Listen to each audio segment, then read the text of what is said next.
बिस्मिल्लाहिर्रहमानिर्रहीम, अस्सलाम वालेकुम, good morning and welcome to morning at home. मैं हूँ आपकी मेज़बान जुगन काजिम और आज मैं बात करना चाहूँगी एम्पावरमेंट की। स्पेसिफ़िकली तो मैं खैर फीमेल एम्पावरमेंट की या वुमेन एम्पावरमेंट की बात करना चाहूँगी, लेकिन सबसे पहले एम्पावरमेंट का वर्ड जो है वो लोगों को समझ नहीं आता। एम्पावर करने का मतलब क्या है? किसी को पावर देना, यानी कि किसी इंसान को इस लेवल पे सपोर्ट करना। जैसे कि अगर कोई इंसान मीडिया में काम करना चाहते हैं तो घर वाले ऐसे एम्पावर करते हैं कि उनको इनकरेज करते हैं कि उस फील्ड में तालीम भी हासिल करें, उनको सपोर्टिव एटीट्यूड घर पे देते हैं, उसके साथ साथ आसानियाँ पैदा करते हैं कि वो इंसान आगे बढ़ सके किसी भी फील्ड की। अगर हम बात करें, जब हम ये बात करते हैं तो वहाँ पे फिर बात आ जाती है फीमेल एम्पावरमेंट की। व्यूअर्स, पता नहीं क्यों ये एक मेंटालिटी, एक सोच बन गई है कि जब हम विमेन एम्पावरमेंट की या फीमेल एम्पावरमेंट की बात करते हैं तो हमारा मतलब ये है कि औरतें जो मर्दों के ख़िलाफ़ हैं या जो मर्दों से कोई प्रॉब्लम है उनको। ऐसी कोई बात नहीं है व्यूअर्स।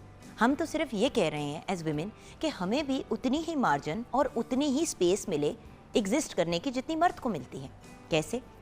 शुरू करते हैं बिल्कुल बेसिक लेवल पे कि जब एक औरत एक्सपेक्टिंग होती है, हामला होती है, तो जब पता चलता है कि उसका बेटा होने वाला है तो खुशियाँ मनाई जाती हैं। बेटी के मामले में बड़े शहरों में तो फिर भी ये चीज़ हम देखते हैं कि लोग खुश होते हैं, लेकिन गाँव देहातों में आज भी इस बात को बुरा समझा जाता है, जबकि हम सब जानते हैं कि बेटी तो अल्लाह ताला की रहमत है। अगले स्टेज पे आते हैं, बच्चा पैदा हो गया, अब बच्चे की खुराक की बात आई।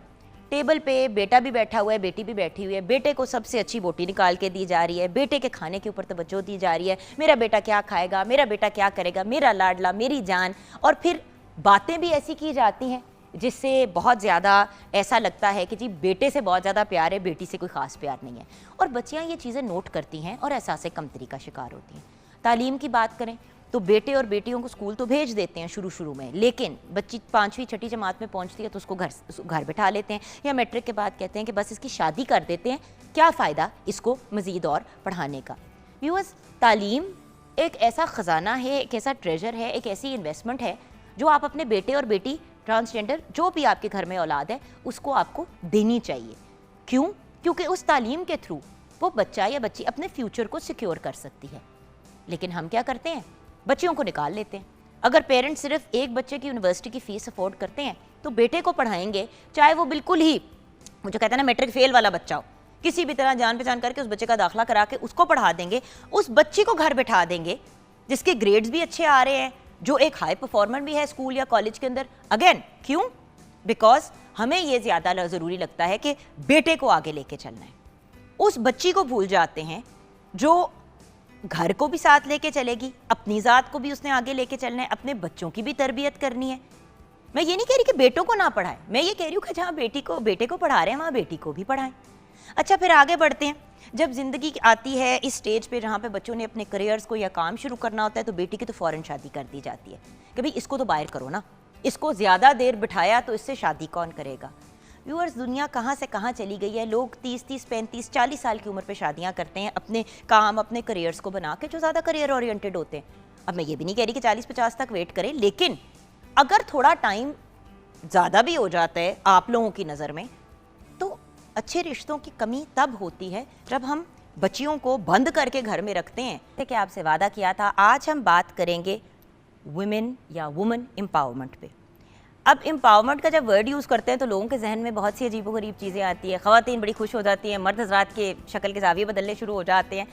तो फीमेल एम्पावरमेंट या वुमेन एम्पावरमेंट या वुमन एम्पावरमेंट है क्या, इस पे आज हम बात करेंगे और हम कैसे अपनी ज़ात को एम्पावर कर सकते हैं, अपने से कनेक्टेड लोग, स्पेशली हमारी बेटियाँ, हमारी बहनें, इन लोगों को कैसे एम्पावर कर सकते हैं, और फिर एक लार्जर स्केल पे एक सोशल एक्टिविज़म के पॉइंट ऑफ व्यू से हम और ख़वातीन को जो हमारे मुल्क की हैं या पाकिस्तान से बाहर भी हैं उनको कैसे एम्पावर कर सकते हैं। आइए मिलते हैं 3 एम्पावर्ड ख़वातीन से। सबसे पहले कायनात रज़ा हमारे साथ है। आप लेबर मिनिस्टर की बोर्ड मेंबर हैं, उसके साथ साथ आप सोशल एक्टिविस्ट भी हैं। अस्सलाम वालेकुम कायनात। वालेकुम सलाम। अच्छा, उनके साथ साथ हमें ज्वाइन किया है शनीला अदील ने। आप एक एंटरप्रेन्योर हैं, ट्रेनर हैं, कंटेंट क्रिएटर हैं और बिजनेस कंसल्टेंट हैं। अस्सलाम वालेकुम शनीला जी। यानी कि आपसे मैं अपने काम के भी मशवरे ले सकती हूँ। क्योंकि देखिए एम्पावर्ड खवातीन से जब लोग मिलते हैं स्क्रीन पे तो सबसे पहले पूछते हैं भाई इनकी अपनी कहानी बताएं, इसमें कोई शक ये किधर से एम्पावर्ड हैं, ये ताकि उनको भी तो बैक स्टोरी पता चले। तो जी तनीला जी, आपकी क्या कहानी है और खवातीन के लिए पढ़ा लिखा होना क्यों ज़रूरी है? अगर मैं अपनी बैक स्टोरी की बात करूँ तो मैंने बैचलर्स किया साइंस में और रिज़ल्ट मेरा बाद में आया, शादी पहले हो गई, वही टिपिकल कल्चर पर। और मैं छोटे शहर से बिलोंग करती हूँ तो वहाँ पे ये चीज़ों को बहुत ज़्यादा कंसिडर किया जाता है कि कहाँ से हो आप जान? मैं बिहाड़ी से हूँ। बिहाड़ी से? जी। तो बिहाड़ी हमारे बड़े कॉलेज भी वादे हुए होते हैं बिहाड़ी से। यस अल्हम्दुलिल्लाह। तो लेकिन वहाँ पे ये है कल्चर कि बस छोटी सी उम्र में बच्चों की शादी कर दी जाती है, चाहे लड़के हैं चाहे लड़कियाँ। तो फिर उसके बाद मेरे जो बाकी स्टडीज़ उसके बाद मैंने कंटिन्यू की, मैंने मास्टर्स किया पॉलिटिकल साइंस में शादी के बाद। और मेरे हस्बैंड माशाल्लाह बहुत कोऑपरेटिव है। तो लेकिन जब और फिर मैंने जब BS ऑनर्स किया था, I was gold medalist at that time. और फिर बस मास्टर्स कर लिया और वही शादी वाला सिस्टम शुरू हो गया। मुझे नलायक BA पास यहाँ पे बैठ के यही सोच रही हैं, ये बड़े बड़े लिखे लोग हैं भाई। फिर मैंने CSS के एग्ज़ाम्स भी दिए, लेकिन CSS के एग्ज़ाम्स में बस वही कल्चर होता है नहीं कि तुमने घर में बैठ के पढ़ना, ट्यूशन नहीं जाना, अकेडमी ज्वाइन नहीं करनी। 11 एग्ज़ाम्स पास कर लिए और सिर्फ एक पेपर रह गया क्योंकि अकेडमी नहीं जा सकी, घर में ही पढ़ा। तो लेकिन मुझे ये था कि मैंने कुछ करना है। एक होता है ना इंसान के माइंड में होता है कि मैंने कुछ करना है। हमेशा ये होता था कि घर को तो चला ही चलाए, माशाल्लाह मेरे 4 बच्चे हैं।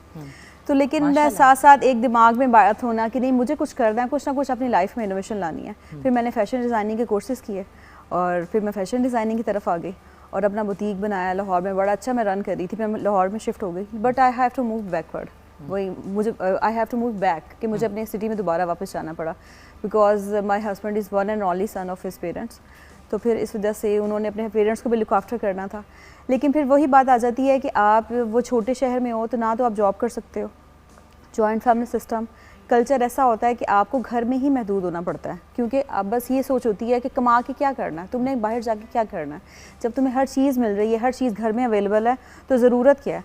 बात ये नहीं होती कि ज़रूरत, इंसान अपने आप को एक्सप्लोर करना चाहता है। एग्जैक्टली हम लोग ये चाहते हैं कि हम लोग हमारे अंदर कुछ होता है, हम लोग ये चाहते हैं। और हर एक में ये सोच मेरी दोस्त भी अक्सर ये कहती है कि फैसल भाई तो सब कुछ संभाल लेते हैं, तुम्हें क्या टेंशन है? मैंने कहा टेंशन की बात नहीं है। I have been a working woman pretty much since I was 17 साल की उम्र से काम कर रही हूँ। आई वाज इन कॉलेज, साथ साथ जॉब भी करी थी। तो बात ये कि जब इंसान अपनी ज़ात के लिए भी तो कुछ कर सकता है ना, अपनी ज़ात एज एन अपनी इमोशनली, अपने आप मेंटली, अपने आप को इंगेज रखने के लिए। बिल्कुल ठीक है। हर मर्द इसलिए तो नहीं काम करता ना क्योंकि उसको पैसों की जरूरत होती है। पीछे से बहुत से लोग बड़ी वेल्थी फैमिली से होते हैं। बिल्कुल ठीक है, बिल्कुल ऐसी बात है। लेकिन ये सब में नहीं होता। मैंने बहुत सारी खवातीन को देखा है कि वो ये इन चीज़ों पे फोकस नहीं करती। But I was that person जो बस ये चाहता था कि मैं कुछ करूँ। बट यही देखे ना व्यूअर्स, अब इनकी कहानी में भी तालीम याफ्ता होना इनके लिए बहुत इंपॉर्टेंट था। इन्होंने शादी के बाद भी अपनी तालीम को कंटिन्यू किया, फैमिली की भी सपोर्ट थी, बट ऑब्वियसली मूव करती रही और इन्होंने अपने आप को हर जगह के हिसाब से मोल्ड किया। यहाँ बुटीक खोली, वहाँ पे भी काम कर, बैक एंड फोर्थ जहाँ पे भी जो कर सकती थी आपने किया और उसका बैक स्टोरी तालीम से ही आती है। ठीक करते हुए मैं आपसे ये जानना चाहूँगी, फीमेल एम्पावरमेंट, हम जब वुमेन एम्पावरमेंट की बात करते हैं ना तो एकदम से ख्याल आता है वो औरतें जो मर्दों के खिलाफ हैं। ये बिल्कुल भी नहीं होता वुमेन एम्पावरमेंट। जी मैम। देखिए ये पहले बातें होती थी कि नहीं अगर ख़वातीन जो है उनको अगर जॉब पे लगा दिया जाएगा या अगर वो प्रोफेशनल फील्ड की तरफ आ जाएंगी तो पता नहीं क्या हो जाएगा, ठीक है, ख़राब हो जाएंगी। ये पहली थिंकिंग होती थी। दही है ना हम ख़राब हो जाते हैं। लेकिन आजकल की जो जनरेशन है, अगर मैं अपने हस्बैंड की बात करूँ, he is the most cooperative person. उन्होंने मुझे हर स्टेप पे वो गाइड किया। मैंने कुछ भी किया है, अगर मैंने छोटे से शहर में फैशन डिज़ाइनिंग के कोर्सेज किए, ऑनलाइन कोर्सेज किए थे। आपने सिखाया लोगों को? फिर आपने सिखाया या खुद नहीं, मैंने खुद सीखा। फिर उसके बाद मैंने बुटीक रन किया, उस पर भी उन्होंने मुझे कुछ नहीं कहा। लेकिन वहाँ पे बहुत सारे ऐसे लोग थे, बहुत सारी लड़कियाँ मेरे पास आती थी कि आप हमें काम करवाएं या कुछ। उनके माहौल के मुताबिक चेंज किया कि जो ट्रेनिंग्स मैंने ली थी फिर मैंने उनको ऑनलाइन ट्रेनिंग्स देना शुरू कर दी। हम लोग ऑन कॉल पे बात कर लेते थे और हर चीज़ हम लोग आपस में इस तरह डिस्कस कर लेते थे कि वो भी काम कर सके। बड़े शहर और छोटे शहरों का अगर आप कंपैरिजन करते हैं तो बहुत मुश्किल है। अभी भी छोटे शहर के लोगों की मेंटालिटी हम लोग नहीं चेंज कर सकते क्योंकि वहाँ पे एजुकेशन कम है। अगर हम लोग देखें, अब वहाँ पे यूनिवर्सिटीज़ बनी है, अब वहाँ पे बड़े अच्छे अच्छे कॉलेजेस बने हैं। पहले ये होता था कि सिर्फ स्कूल, छोटे कॉलेजेस, तो लोग अगर बहुत कम लोग थे जो बाहर जाते थे पढ़ने के लिए, तो बाकी लोग यही होता था कि छोटे छोटे बिजनेस कर लेते थे। तो इसलिए हम लोग उनकी सोच नहीं चेंज कर सकते थे। लेकिन अब अल्हम्दुलिल्लाह बहुत ज़्यादा सब कुछ चेंज हो गया। तो कि जो एम्पावरमेंट मैं ख़वातीन को दे रही हूँ ना, तो उसमें मेरी फैमिली का बहुत अच्छा रोल है कि मेरे ससुराल वाले बहुत ज़्यादा सपोर्टिव थे, मेरे हस्बैंड सबसे ज़्यादा सपोर्टिव थे। अब मेरे प्लेटफॉर्म का सबसे बड़ा फ़ायदा ये है कि इसके लिए आपको घर से बाहर नहीं निकलना पड़ता। इसके लिए आसानी एक पैदा हो गई है, क्योंकि हम लोगों ने इसको समराइज़ कर दिया इस चीज़ को कि अगर बहुत सारे लोग हैं, वो कुछ करना चाह रही हैं, बहुत सारी लड़कियाँ मुझे कांटेक्ट करती हैं, मुझे मेल्स करती हैं, मैं कुछ करना चाह रही हूँ, मैंने एजुकेशन कंप्लीट कर ली है, लेकिन मेरी जो एजुकेशन है वो ज़ाया हो रही है, मैं कुछ करना चाह रही हूँ। तो फिर अब हम लोग उनके पेरेंट्स से भी बात करते हैं कि आप लोग अपनी बच्चियों को घर में करवा सकते हैं, डजेंट मैटर। इसमें अगर कंटेंट हम लोग क्रिएशन सिखाते हैं, बिजनेस कंसल्टेंसी सिखाते हैं, प्रोडक्ट प्रमोशन सिखाते हैं, हेल्थ कंसल्टेंसी सिखाते हैं, तो वो फिर बाद में अपना खुद निश डिसाइड करते हैं। इसमें हम लोगों ने ऑनलाइन सारी डिजिटल मार्केटिंग के कोर्सेज उनको फ्री ऑफ कॉस्ट करवाने हैं घर में बैठे। और देखें ना, ये जो आप एक काम करते हैं ना, पेरेंट्स को इन्वॉल्व कर लेते हैं या हस्बैंड या मतलब जो भी उनका फैमिली यूनिट होता है, उससे बड़ा हौसला मिलता है। ऐसे ही है, बड़े लोग हैं जो विलिंग है अपने बच्चों बेटियों को कि वो काम कर लें, लेकिन वो कहते हैं कोई तो हमें गारंटी दे, या कम से कम चले गारंटी तो किसी भी चीज़ की आप 100% नहीं दे सकते। बिल्कुल ठीक है, हर चीज़ रब के हाथ में है। लेकिन आप अगर ये कहते हैं कि जी मैं जिम्मेदारी उठा रही हूँ, मैं हेल्प आउट करूँगी, ये वो, तो अगले को एक हौसला हो जाता है। माँ बाप अक्सर कहते हैं हमें अपनी बच्ची से कोई इशू नहीं है, बाहर की दुनिया का क्या करें। तो लेकिन हम लोगों ने उनको एक कंफर्टेबल एनवायरनमेंट प्रोवाइड कर दिया कि हम लोगों ने जो सोल्यूशन दे दिया ना उनके प्रॉब्लम्स को, कि हमारी बच्चियाँ हम लोग किस तरह से बाहर भेजें। पहली बात तो एम्प्लॉयमेंट रेट आपको पता है 0 हुआ पड़ा, जॉब्स नहीं अवेलेबल। अगर कोई जॉब्स करना भी चाह रहा है तो इतनी कम पे मिल रही है कि उसमें उनका गुजारा क्या होगा कि उनकी बेसिक नीड्स ही नहीं पूरी हो रही। अगर पेट्रोल ही सिर्फ पूरा हो रहा है तो फायदा क्या है, एक्सपेंसेस नहीं उनके पूरे हो रहे हैं। तो इसलिए हम लोग उनको घर में बैठ के एम्पावर कर रहे हैं कि आप अपने घर की 4 दीवारी में सिर्फ एक मोबाइल और इंटरनेट, इसके थ्रू आप पूरे एक वर्ल्ड को ग्लोबल विलेज बना सकते हो और यहाँ पे बैठ के काम कर सकते हो और पूरी दुनिया के साथ कनेक्ट हो सकते हो। और यहाँ पे सबसे बड़ा फ़ायदा कि अगर जिनके पेरेंट्स नहीं मानते, हम लोग उनसे खुद बात करते हैं कि डजंट मैटर कि आपकी अगर बेटी है, अगर नहीं आना चाह रही कैमरे के आगे, अगर वो सोशल मीडिया प्लेटफॉर्म्स पे आपको शो नहीं करवाना चाह रही, तो इट्स ओके। पूरे पेजेस हैं जहाँ पे चीजें विज़िट कर रहे हैं, शो करवा रहे हैं, हाथ नजर आ रहे हैं, मुंह तो नजर ही नहीं आता। हम लोग उनके यूट्यूब चैनल्स बनवाते हैं, हम लोग उनके सोशल मीडिया प्लेटफॉर्म्स को बिजनेस प्लेटफॉर्म्स में कन्वर्ट करवाते हैं और वो घर में बैठ के सारा कुछ कर रही हैं। और हम लोग उनको हर तरह का कंटेंट बनाना सिखाते हैं। अगर कोई आवाज़ भी नहीं शो करना चाह रहा तो हम लोग उसको रिटन कैप्शन में सिखा देते हैं कि आपने ऐसे काम करना है। थैंक यू मैडम जी। मेरी जान, मेरा मैसेज ये है कि अगर आप अपने बच्चियों को एजुकेशन दिलवा लेते हैं, और स्पेशली बच्चियों को ये है कि अगर एजुकेशन दिलवा लिए तो वो घर में बैठें, तो ऐसा बिल्कुल ना करें। अपनी बच्चियों को एम्पावर करें और ट्रस्ट करें। ये जो ऑनलाइन सिस्टम है बिल्कुल फेक नहीं है, बिल्कुल फ्रॉड नहीं होता, स्कैम नहीं होता। हर सारे सिस्टम्स एक जैसे नहीं होते। हम लोग जिस प्लेटफॉर्म पे काम कर रहे हैं, यहाँ पे ख़वातीन को इतनी ज़्यादा एम्पावरमेंट मिल रही है कि यहाँ पे लाखों में अर्निंग हो रही है।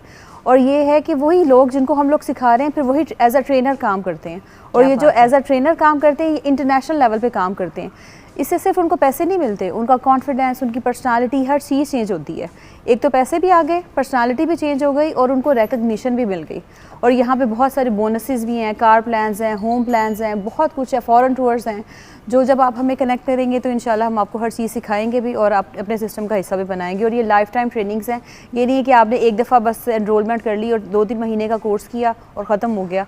ये लाइफ टाइम कोर्स है और फुल टाइम पे चलेगा। और सबसे बड़ी बात ये विरासत में शिफ्ट होता है कि अगर आपका सिस्टम जो है, अगर आप नहीं करना चाह रही या फिर इंसान की डेथ हो जाती है, तो ये सिस्टम आगे मूव कर जाएगा आपके बच्चों को या आपके बहन भाइयों को, और ये ख़त्म नहीं होगा।